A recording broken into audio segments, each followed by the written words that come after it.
端午節梗係要爬龍舟啦！我哋着好救生衣，拎返支木杖先。着救生衣唔夠㗎，我哋仲要跟教練做熱身運動。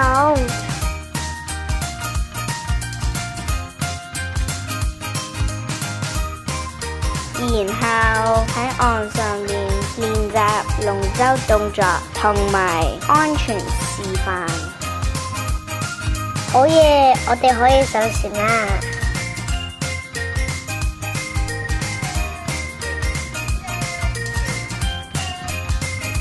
估下我哋邊一隊贏？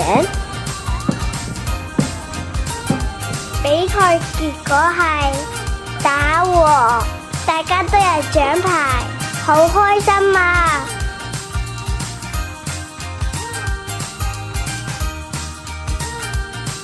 ！KC 哥哥姐姐學爬龍舟，我哋就學下點包粽啦。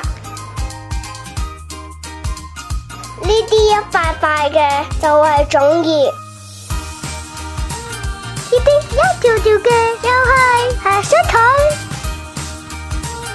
首先要將佢接成一個尖尖地嘅碗，第一層係放糯米，加熱咖啡，後邊入餃，第三層放細豬肉同埋鹹蛋黃，第四層放多次開邊綠豆。最後一層種啲糯米，記住所有材料，最後再用鹹食草紮實佢，加工就成。